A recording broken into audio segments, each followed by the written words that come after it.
OK!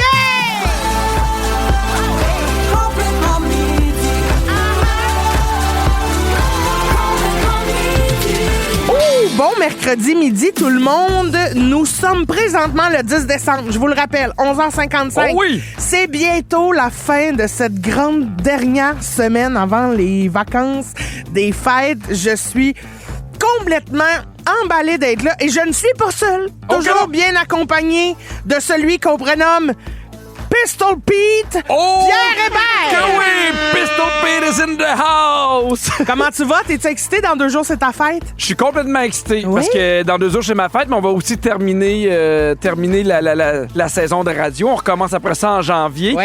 Tu sais, c'est le moment de l'année où, à chaque fois que le temps avance, t'enlèves un truc avant les vacances. Oui. Fait que là, je trouve que là, ça va être fini la radio samedi. Après ça, bientôt les tournages, les shows. Je suis super énervé. Pour vrai, je suis vraiment là...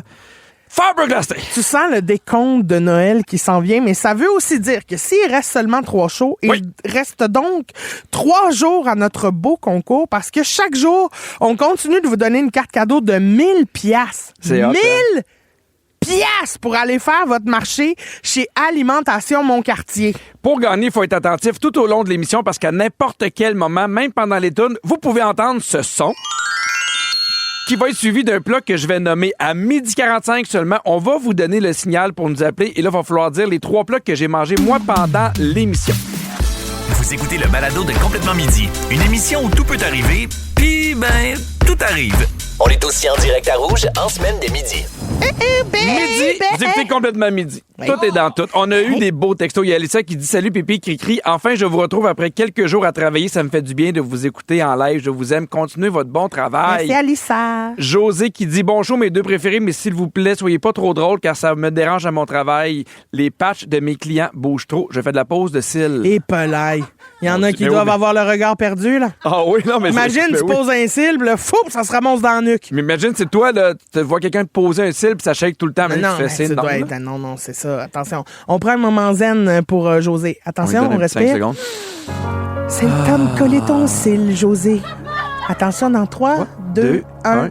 ça colle. Ah, je l'ai entendu. Oui. C'est bien C'est fait. le cil qui se dépose dans le col. Oui, avec le... Oui. Christine! Oui, Pierre. J'ai envie qu'on parle du temps des fêtes. OK? Ben, Parce que c'est un bon timing pour ça, on est le 10 décembre. Ben, je trouve que oui, je voulais en parler au mois de mars, mais Fred m'a dit. C'est Ben moins ouais, elle décroche de d'actualité. Noël. Ouais. Je me suis rendu compte que j'ai hâte à mon temps des fêtes. Mais vraiment, très, très hâte. Et je vais t'expliquer pourquoi. Tu viens de te rendre compte de ça? Non, mais tu sais, des fois, j'ai hâte, mais il y a quand même des irritants. Tu fais, ah oui, j'ai hâte, mais il y a quand même ça, puis ça, puis ça. C'est comme un mélange des deux, je trouve, le temps des fêtes. Et là, cette année, on dirait que j'ai enlevé les irritants que moi, qui me tentaient pas. Je trouve que le temps des fêtes, c'est un moment de tradition, puis il y a de quoi de le fun avec les traditions, de suivre ça d'année en année. Mais moi, cette année, il y a des traditions que j'avais envie de changer. Puis ça a quand même été... pas difficile, mais il y a de quoi de délicat à vouloir changer des traditions. Première affaire que je t'explique, moi, ça fait 17 ans que je vais chez mes parents, qu'on dort là le 24, qu'on se lève le 25 et que le 25, on ouvre les bas de Noël. Et là, depuis 2-3 ans, Catherine, elle me dit, moi, Pierre, depuis que je te connais, donc depuis 17 ans, on s'est jamais réveillé à la maison le 25. Moi, je rêve de me réveiller à la maison le 25 parce que c'est la tradition que moi, je vivais dans ma famille. Il y avait des cadeaux qu'on amenait ailleurs, mais on ouvrait aussi des cadeaux en famille le 25. Et là, moi, je trouvais ça un peu délicat, mais tu sais, je suis allé voir mon père, j'ai fait « Hey, papa, nous, cette année, on te le dit, puis c'est pas pour te faire de la peine, mais on dormira pas là le 24. On veut revenir le 25. Catherine a le goût de se réveiller dans sa maison le 25. Et mon père était « Ben oui, absolument. Ben oui, ça fait des années que vous venez ici, il n'y a pas de problème. » Puis ça m'a vraiment enlevé beaucoup de pression de sur les épaules. Mais c'est le fun aussi quand... Parce que, tu sais, quand tu bouges une tradition, Ouais. souvent, les autres aussi sont réticents à ce changement-là. Fait que je trouve que c'est une belle ouverture de ton père d'avoir Oui, tout absolument. de suite déculpabilisé l'affaire puis de faire ben oui, je comprends. Oui. Tu sais, de pas essayer de te convaincre. Ah, mais là, le 24, d'habitude, c'est chez nous. Oui, puis là, tu sais, culpabiliser. Oui, exactement. Oui, puis tu sais, moi, ça fait en sorte que je suis vraiment content. Puis on en a parlé aussi pour le jour de l'an. Moi, c'est décidé, je passe le jour de l'an seul avec mes enfants. Ouais. À la maison, on a décidé de faire un escape, Sans aller au Catherine? cinéma. Oui, parce que Catherine n'a pas une belle attitude ce temps-ci. Fait que je dis là, tu vas aller réfléchir, tu vas nous revenir. Tu vas aller coucher chez mon père, puis moi, je vais aller avec les enfants. Exactement, ça t'apprendra. Mais non, mais après ça, j'ai expliqué ça, puis là, je l'ai dit à mon frère, puis à mon père, je fais voici ce que je fais, puis là, j'ai vu que mon frère, il était intéressé, puis je dis, hey, pour vrai, si tu veux venir, ça me dérange pas. Pour me rendre compte que ma longue réflexion, c'était pas je veux pas voir plein de monde, j'ai envie de rester chez nous.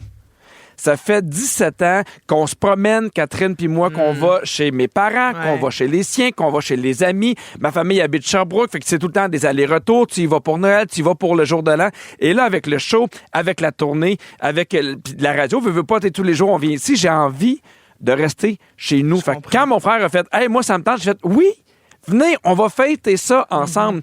Mais ça pour dire que ce sont des petites traditions que j'ai changées pour me rendre compte que ça correspond à mes besoins cette année. Ouais. Et moi, j'ai plus envie d'avoir des... Ben, je peux avoir des traditions, mais j'ai envie de me laisser la chance de les... pas mesurer, mais à chaque année, de me laisser la chance de les changer. Oui. Si j'ai le goût l'année prochaine de descendre chez mon père puis de dormir là 3 jours, tant mieux. Mais on dirait que ça m'a pris du temps. Je vais avoir 45 ans de me dire, hey, cette année, je vais prendre le temps de voir qu'est-ce que j'ai envie de faire malgré tout. Et c'est ce qui fait que là, j'emballais mes cadeaux de Noël, j'écoute de la musique de Noël, je suis super heureux. On dirait que j'ai enlevé tous les petits irritants que j'avais, qui n'étaient pas des gros irritants, parce que, tu sais, des fois, on a l'impression qu'on a des énormes problèmes, puis tu sais, je trouvais ça délicat avec mon père pour me rendre compte que finalement, tout le monde vit bien avec ça, puis je me dis, tant mieux si eux, ils ont des irritants, qui me le disent aussi, si on est capable de nettoyer ça. Donc, j'avais envie qu'on parle des traditions, puis j'ai fait une petite liste de ce que tu as le droit à Noël. J'ai du goût qu'on s'enlève une bûche de pression sociale, familiale, économique. OK? Dis-moi si tu es d'accord avec moi. Moi, je pense qu'il faut se rappeler qu'on a le droit de changer les traditions. Ben, visiblement. Comme on le dit. Oui. Tu as le droit aussi de dire non à des invitations. Ben, oui. Tu as le droit de pas vouloir voir certaines personnes dans ta famille. Oui. Mais en même temps, si le party de famille... c'est pas toi qui l'organise. Ouais. Et là, cette personne-là est invitée. Mais t'as le droit... Tu peux pas dire, OK, je viens, mais à condition que lui vienne pas. Je comprends, c'est plus délicat, mais t'as le droit de décider, hey, sais-tu quoi, moi, cette personne-là, je lui parle pas. Ou je passe pas beaucoup de temps avec. Ah oui, Je le sais que c'est pas facile, mais tu sais, je parle pas juste de parce qu'il y a des gens dans nos familles, pas que tu t'entends pas bien, mais qui sont toxiques, qui font de l'abus psychologique, de la violence psychologique, qui sont pas smart, puis là, arrive le temps des fêtes, on est fatigué, il y a de l'alcool des fois, ça perd. Il y a vraiment beaucoup plus, je pense, de chicanes qu'on pense dans les familles que ce qu'on... Parce qu'on a toute l'image d'un joyeux Noël magique, mais je pense que c'est pas toujours ça. Mais non, c'est même rarement ça, je pense. T'as le droit de dire à ceux que t'aimes que ça file pas aussi. Ben oui. Parce que t'es pas obligé d'arriver partout avec un sourire, habillé chic, comme si c'était la plus belle journée de ta vie. Ça aussi, je pense que c'est important qu'on se le dise. T'as le droit de quitter un party à l'heure que tu veux. Oui, exactement. Avant que le monde commence à virer chaud, c'est le temps de partir. Oui. Oui. Puis essayons de pas culpabiliser les gens qui partent tôt. Non. Ah voyons, on se voit pas souvent, ça serait donc bien le fun. Reste donc. Non. Oui. À l'inverse, là, moi, ce que je propose, c'est hey, je suis content de t'avoir vu, on se voit pas souvent. Si jamais ça tente à maintenant, on pourrait faire quelque chose ensemble. C'est ça. En attendant, bye-bye. En attendant, bye-bye. T'as le droit de dire aussi à quelqu'un que son commentaire te fait chier. Oui. Que ça se fait pas. Ça se fait pas. Puis mais ça, c'est compliqué parce que, tu sais, moi, j'en ai eu souvent là, des commentaires de même de ma famille, puis je le sais que ça se veut bienveillant. Là. Oui. Mais des fois, d'expliquer pourquoi ça se fait pas, c'est tellement plus long que de juste faire ouais. Je comprends. Tu comprends? Je comprends. En fait, c'est pas tout blanc ou tout noir. Non, c'est Sauf que si on répond jamais à ces commentaires-là, puis des fois, les gens, ils le font même pas de façon méchante. Ils sont comme, j'ai dit ça, mais c'est de la conversation. Puis fait, non, tu sais, je comprends que pour toi, c'est du jasage, mais il y a de quoi de pas le fun dans ton affaire. Mais tu sais, il y a peut-être un meilleur temps puis un meilleur lieu, mais t'es pas non plus obligé de recevoir tout ça en pleine face. Hey, vous êtes nombreux à réagir au 6-12-13. Au retour, là, on continue d'en jaser. Puis de quoi t'avais le goût de parler, toi, Christine? Parce que moi, j'ai le goût qu'on parle de la solitude qu'on peut ressentir dans le temps des fêtes. Je trouve qu'on a souvent tendance à miser beaucoup sur, tu sais, la magie de Noël. Mais les fêtes, ça peut être aussi une période difficile pour plein de monde. Puis j'ai des suggestions pour passer à travers ça. Fait qu'on écoute Tant qu'on est toi et moi de Fredette. Puis on vous revient après ça. C'est une bonne toune, hein? Mais c'est super pour la solitude. Ben oui, vous êtes capable de faire deux choses en même temps. Mangez votre lunch puis écoutez Complètement Midi avec Christine et Pierre. En semaine, à Rouge. Sinon, continuez avec le balado. Vous êtes bien partis. Complètement Midi. Rouge. Avant la chanson, Pierre, on parlait de la pression qu'on se met dans le temps des fêtes, puis on a reçu énormément de réactions au 6-12-13. Il y a Mélanie qui dit « Je suis tellement touchée par ton témoignage sur les traditions de Noël, Pierre. Moi aussi, cette année, je change mes traditions puis je me sens beaucoup mieux de faire ce que moi, j'ai envie de faire. C'est important. Merci d'être dans notre vie au quotidien. Je vous aime très fort. » Merci, Mélanie. Il y a quelqu'un qui dit « Ça fait vraiment du bien de vous écouter. Je réalise que mon temps des fêtes va être extrêmement occupé.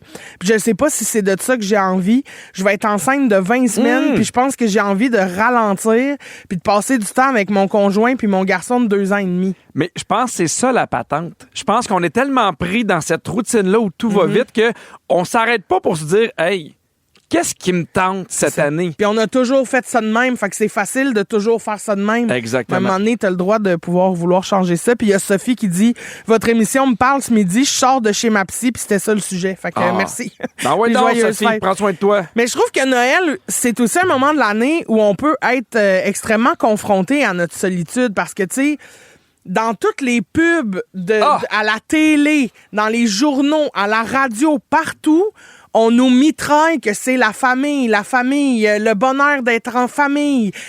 Nous sommes tous ensemble. Toutes les tunes de Noël, c'est toi puis moi puis nous puis la famille puis on s'aime puis c'est tellement beau dehors. Puis la bouffe, les cadeaux. C'est ça. C'est comme l'abondance de tout, là. De tout, mais il y en a qui sont tout seuls. Ouais. Tu sais, tout seuls. Il y en a qui sont loin de leur famille. Il y a des gens qui viennent d'un autre pays. Des gens qui travaillent. Mais des gens qui travaillent. Il y a des gens qui viennent d'un autre pays. Genre les parents, toute la parenté, les amis sont en France. Mettons, eux autres sont ici. Ils n'ont pas les moyens de retourner en France à chaque événement. Là, fait que des fois...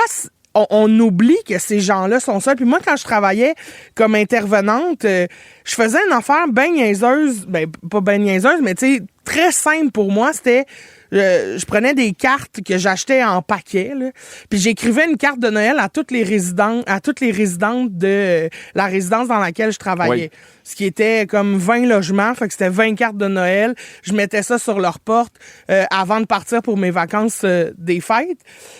Puis, à un moment donné, il y a une madame qui a reçu sa carte de Noël puis qui est venue me voir dans mon bureau en pleurant puis en disant « Ça fait des années que j'ai pas reçu une carte de Noël. » Puis pour moi, c'était tellement un petit geste simple que, tu sais, en me disant « c'est une petite pensée. » Puis j'ai pas réalisé l'impact que ça pouvait avoir chez d'autres gens qui ont pas l'habitude de recevoir ce genre de petite attention-là. Fait que ça m'a vraiment fait réfléchir à comment on peut fêter Noël quand on est tout seul? Puis il y a plein de choses qu'on peut faire.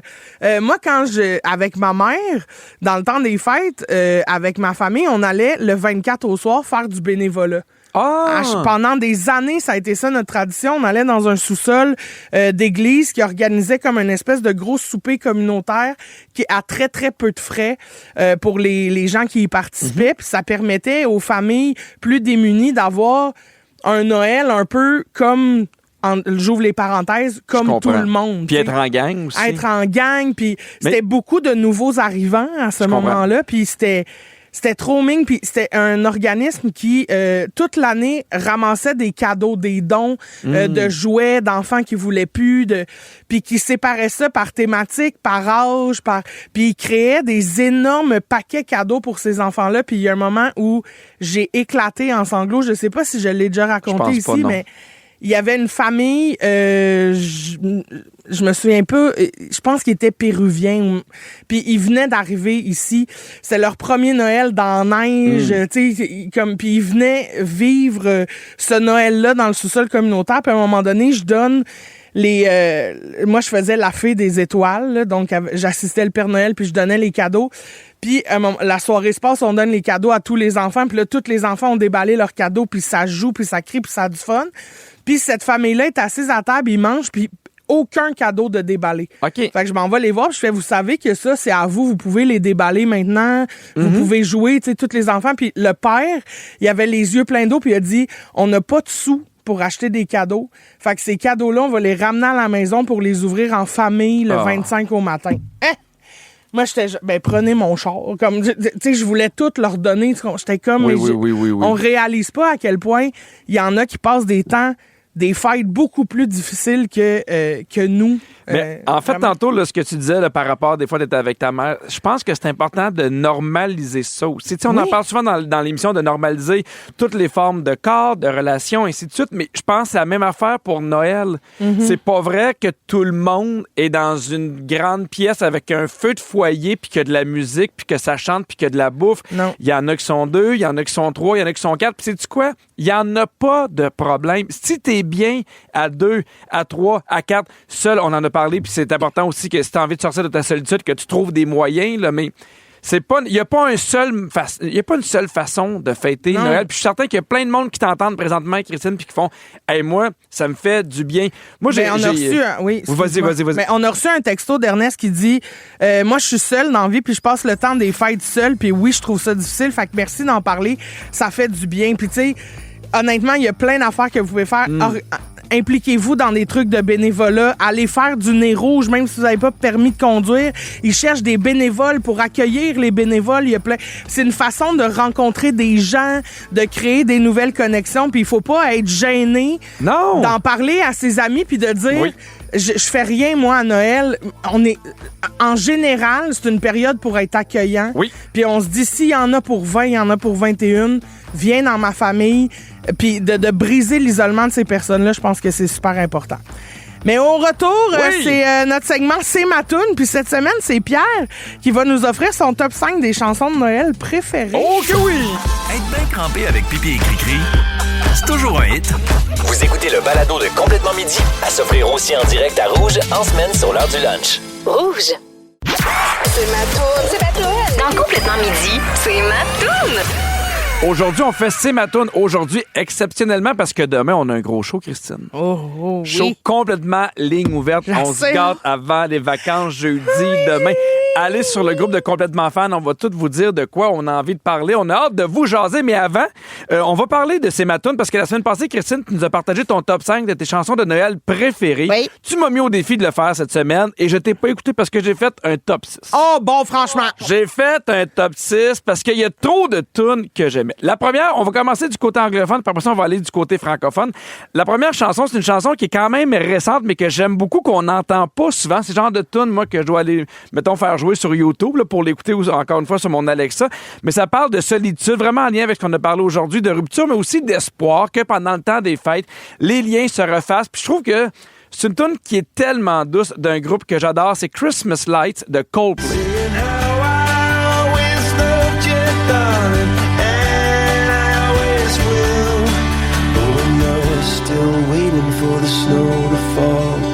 Doesn't really feel like Christmas at all. Still waiting for the snow to fall.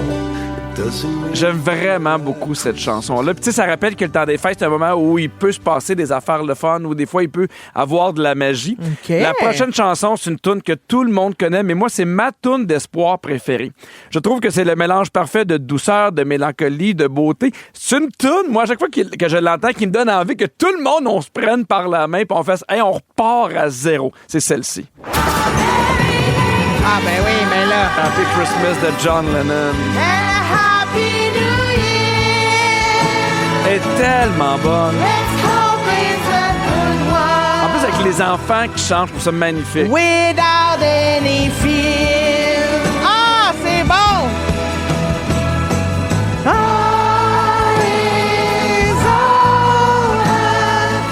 C'est vrai qu'au niveau de l'espoir, là, c'est une toune parfaite, ça. War is over. Ben oui. C'est ce qu'on souhaite. La prochaine chanson, Christine, on s'en va du côté francophone. Je te ramène en 1991. OK. Mini Pierre a 11 ans. Je fais partie de la chorale à l'église Saint-Esprit de Sherbrooke pour la messe de Noël. Je chante et j'ai mon solo. T'as un solo? J'ai un solo parce que quand j'étais plus jeune... Bleu, on s'excuse à tous les habitants de Sherbrooke. Ben, un peu, oui. C'est une tune qui est un peu haute et je te confirme que ce soir-là, il s'est pas passé de miracle, mais c'est ce que j'ai chanté en 1991 dans Le silence de la nuit de Marie-Michel Desrosiers.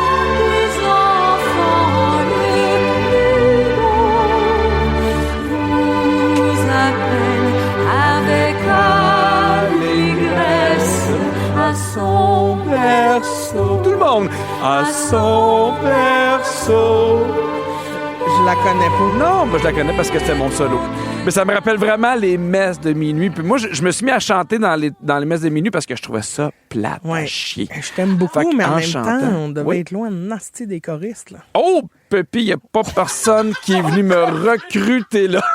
Après Exactement. moi, t'as failli te faire envoyer d'un orphelinat, même. Ah oui, puis par mes parents. Oui, c'est Genre, ça. on viendra jamais Ok, te chercher.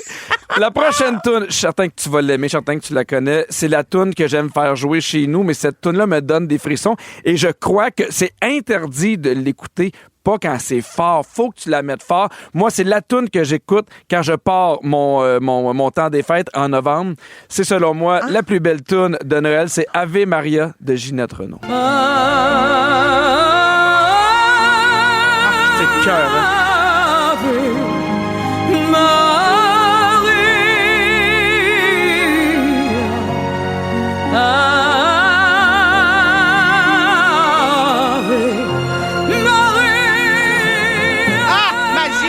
C'est beau, petit. Ouais. Des fois, je c'est l'écoute, assez là. bon. Je me comme, hey, je pense que ça va être la toune quand je vais décéder. Puis là, je fais Ave Maria, ça n'a aucun rapport avec mon décès. Mais je trouve ça beau, je trouve ça touchant. Ben, je J'adore. comprends. Puis là, en plus, Ginette Ouais. Renaud, toutes ses tunes n'étaient pas disponibles, ses applications, ses plateformes. They're Maintenant, back. oui. Ah oui, Ça, hein? je suis assez contente de ça. Mais écoutez de la petite Ginette. Ginette, on se trompe jamais. Quel bon album de Noël. Quel bon album. Quel bon album.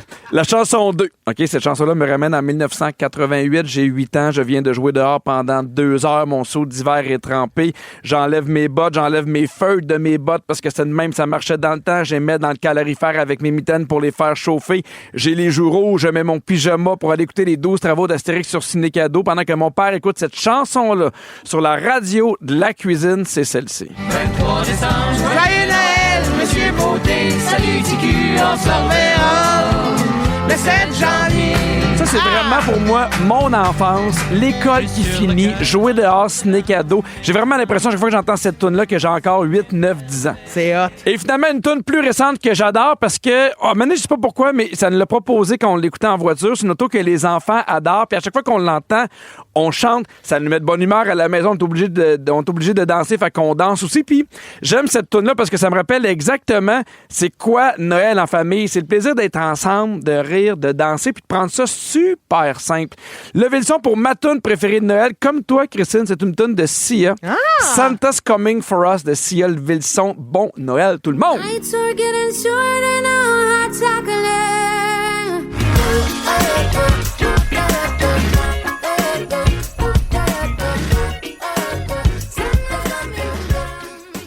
Alors, Pierre, on vient d'écouter ta chanson qui était Santa Coming for Us de Sia. Et il y a quelqu'un qui nous dit merci du partage, Pipi. Je trouve que les chansons de Noël nous apportent tellement de beaux souvenirs. Oui, absolument. Pierre, la saison des parties de bureau bat son plein. Oui! Et spoiler alerte, ça dérape.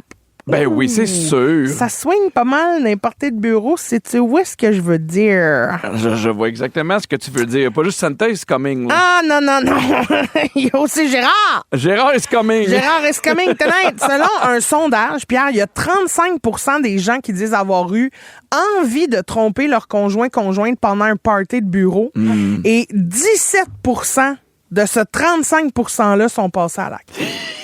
C'est beaucoup, là. Hey, c'est une C'est la grosse moitié. charge, là, avant Noël, de tromper ta blonde ou ton chum avant Noël. oui. Mais je me demandais pourquoi Fred elle voulait absolument aller au party aujourd'hui. Ouais. Non, mais T'arrêtais d'après... pas de nous dire, en tout cas, des affaires, comment je vais être dans tel coin, puis je me sens seul. Franchement. Je comprenais pas pourquoi. D'après un thérapeute, ça s'explique du fait que les gens passent beaucoup plus de temps avec leurs collègues de travail Oui. qu'avec leurs partenaires parce qu'on passe tellement de temps au bureau, tu sais. Fait qu'il y a donc des tensions, des petits liens intimes qui peuvent se créer. Puis ce qui nous aide vraiment, c'est que t'as ta face. Oh, ça aide tout Fait le que ça monde. nous ramène, ça. Franchement. Ah, mais non, Merci. mais tu sais. Quoi? Qu'est-ce qu'elle dit? Non, on peut pas répéter ça. On peut pas répéter non. ça? Oh, très OK, très bien. J'ai d'autres statistiques alors pour toi si ça t'intéresse. Mais tu sais, moi, mettons, là, si là, je travaille dans une affaire de bureau puis j'ai trompé ma blonde, je le ferais jamais pendant un party de Noël. Ben non, jamais. Je voudrais pas que tout le monde soit au courant de tout ça. Donne-toi rendez-vous 2 jours après ou ben non. Quitte ta blonde, quitte ton chum, là, Ben, mais tu sais, faire ça idéalement, devant tout oui. le monde, parce que moi, c'est ce qui me gêne le plus. Quand je vois quelqu'un déraper, puis là, je le sais qu'il va saillir. dans le lendemain. Puis je le sais que tout le monde le sait à cette heure. Là, fait qu'on gère ça comment? Tu sais, genre le gars qui danse en bedaine là, sur une table, là, tu fais non, t'es comptable. Là. Il y a 57% des employés qui disent que le party de Noël est la seule fois de l'année où ils parlent plus de 10 minutes avec leur patron. Et attention, une personne sur 4 admet avoir déjà évité un collègue pendant une année entière après le party de bureau. Oh my my! Vraiment, ça, c'était ben trop gênant. Je parle plus assez levé. Moi, je pense que c'est pour ça qu'il y a de plus en plus de gens qui font des parties de bureau, mais genre, tu peux inviter ton conjoint ou ta conjointe. Ah oui, bon ben ça... Comme ça, c'est moins gênant. C'est très bien. Oui. Mais on veut connaître quand même les meilleures anecdotes de party de bureau. Il doit en avoir 6, 12, 13. Laissez-nous pas tomber. Qu'est-ce qui s'est déjà passé à votre party de bureau qui a été marquant? Il y a Erika qui nous dit un collègue s'était mis chaud au marde puis il avait vomi partout dans l'ascenseur. La honte quand tu reviens. La compagnie est barrée de cette place-là. Ah, ben je comprends. Plus personne qui travaille là, le droit Seigneur. d'aller. Ça me fait rire. Il y a quelqu'un qui dit moi, j'ai volé les vêtements. J'ai volé des vêtements, un cheval. Je suis arrivé en cow-boy puis j'ai sauté sur une table que j'ai éclaté puis je me suis cassé une dent. Mais voyons donc, enlève-toi une bûche. Mais je ne comprends pas ce qui s'est passé dans ce party-là. Hey, c'est de l'organisation. Hey, il est là. où le moment où tu décides, maman, allez voler un cheval, je reviens. Tu sais, mettons, là, t'es avec ton cheval sur Papineau, là, il y a un moment où tu fais hey, Pas se poser. c'est peut-être une mauvaise Ben, idée. tu sais, maintenant, il y a quelqu'un qui dit il y a une partie du plafond qui est tombée sur la tête de mon boss quand on a réussi à faire la pyramide humaine. Ah, ça c'est un beau cadeau de la vie, là. Ça me fait... Il y a quelqu'un qui dit, nous autres, à notre bureau, il y a déjà eu 3 échanges de couples. Il y a une femme est sortie avec un autre collègue. Puis en tout cas, il y a eu 3 mix de couples. Donc, le lundi matin, ils étaient tous dans des familles différentes. Ah! C'était un mix and match. Ça, c'est weird. Un méli-mélo, mais de personnes. De collègues. De collègues. Il y a quelqu'un qui dit, je suis encore gênée, j'ai 52 ans, puis à 20 ans, j'ai été dans un party de Noël, puis j'avais reçu un vibrateur comme cadeau d'échange. Puis c'est à la piste de danse. J'ai enlevé mes bobettes puis je l'ai essayé. Puis elle a dit, j'ai jamais... Le lundi, j'ai remis ma démission. Hey, sais-tu quoi? J'aime le cheval, finalement. Mais je trouve ça moins gênant. J'aime le cheval. Imagine, tu repars avec ton cheval chez vous avec un vibrateur. Hey, le cheval, il avance vite, vite, vite. Non, mais tu sais, si vous donnez des objets sexuels, donnez-les déchargés. Non, mais on donne aucun c'est objet important. sexu au Mais travail. d'un coup, que c'est tout ce que t'as sous la main. Ben non! Donne-les ben non. décharger. Ben, Hey, non, puis elle a laissé sa piste de danse. Non, sur la piste de danse, Pierre. J'ai dit quoi? Pas ça. Mais j'ai pas dit la piste de Oui, danse. c'est ça que t'as dit. Ben la piste de danse, quand même. Tu sais quand même pas qu'elle a fait tailler quelqu'un qui a pissé à terre, moi l'essayer, là. Peut-être que son jouet marchait vraiment bien. Tu comprends? C'est ça qui m'inquiète. La piste de danse est devenue une piste de danse. Parfait! Yes, on va le gérer, nous autres, votre partie de bureau. Ah ouais, donc! Petit galop. Splouche. Ah! Allez, à cheval, et hop! Je chevauche! Est-ce un cheval? Est-ce un dildo? Qui c'est? Non, mais c'est... Hey, faut que t'aies bu en Simonac si tu fais plus la différence entre un dildo et un cheval. J'étais sûr que j'avais rapporté le dildo, mais je me suis levé un matin, il y a un cheval dans mon mais en salon. même temps, n'est pas équestre qui veut. N'est pas équestre qui veut. Voilà. Pierre, moi, en tout cas, je peux pas être un cheval. Non, Pierre, mais tu pourrais être un dildo. moi, je pourrais... Puis tu pourrais être une piste de danse. Ah, je pourrais être une piste de danse, j'ai tellement chaud. OK. Ça y est, c'est le moment quand même. La tablée de pipi et cri-cri. Encore une fois, aujourd'hui, on vous donne une carte cadeau de 1 000 $ pour aller faire vos courses chez Alimentation Mon Quartier. Veux pas, là, ça fait bientôt 3 semaines qu'on remet ça à chaque jour. Puis ça, c'est un total de 15 000 $ en prix qu'on va avoir remis quand même. C'est impressionnant. Alimentation Mon Quartier, c'est une entreprise québécoise de boucherie, de poissonnerie qui met de l'avant la simplicité, les services et la proximité avec les produits exceptionnels de producteurs d'ici. Et pour gagner le 1 000 $ à dépenser là-bas, vous deviez être super attentif et repérer les 3 repas que j'ai nommés au courant de l'émission. On vous invite aussi à vous inscrire sur la page concours du rougefm.ca parce que ce vendredi, on va faire une personne gagnante qui s'est inscrite sur le web. Ah oui, allez-y! Ce qui est parfait pour les gens qui font « On n'est pas capable d'avoir la ligne », allez sur le rougefm.ca. Et aujourd'hui, on joue avec Mélanie Martin de Saint-Hyacinthe. Salut Mélanie! Salut à vous deux! Comment tu vas? Hey, je vais tellement bien, là, pour vrai. J'étais contente de savoir que j'avais la ligne. Oh, Ben, bravo, regarde, si ça Mélanie. tombe bien, t'as-tu bien noté les plats que Pierre a grignotés? Oui, bien sûr. Ben alors, qu'est-ce qu'il a mangé? Un beau cocktail de crevettes. Il adore les suivi crevettes. d'une rosette de bœuf. Oui. Et il a terminé par un tiramisu. Ben oui! Tu gagnes 1000 $ d'épicerie chez Alimentation Montcartier. Merci beaucoup, Mélanie, de nous écouter. Oh, merci à vous. Puis passe un beau temps des fêtes. Vous aussi. Merci. Bye-bye. Hey, c'est déjà la fin de l'émission. Oui, mais manquez pas Véronique et les Fantastiques de 15h55 parce qu'aujourd'hui, les Fantastiques sont Marie-Soleil Michon, Mona de Grenoble et Stéphane Rousseau. Merci à toute l'équipe. Virginie, la scriptrice de l'émission, qui en a aux réseaux sociaux, Fred à la production, Phil à la mise en onde. Puis merci à toi, Christine, encore une fois. J'ai eu beaucoup de plaisir. Moi aussi, j'ai eu du fun, mais on a aussi eu des sujets très sérieux, puis j'ai trouvé ça super pertinent. Parlons des notre vraies show. affaires. Demain, la gang, on a un show 100% ligne ouverte. Manquez pas ça. Et là, je donne un beau bisou sur votre temps des fêtes. La gang qui soit seule, en gang ou sur la piste de danse avec un cheval et un dildo. Je laisse le dernier mot à notre petit choriste à nous. Pierre, c'est à toi! Dans le silence de la nuit, un sauveur pour nous vient de naître. Merci tout le monde. Désolé pour ça. La la la la.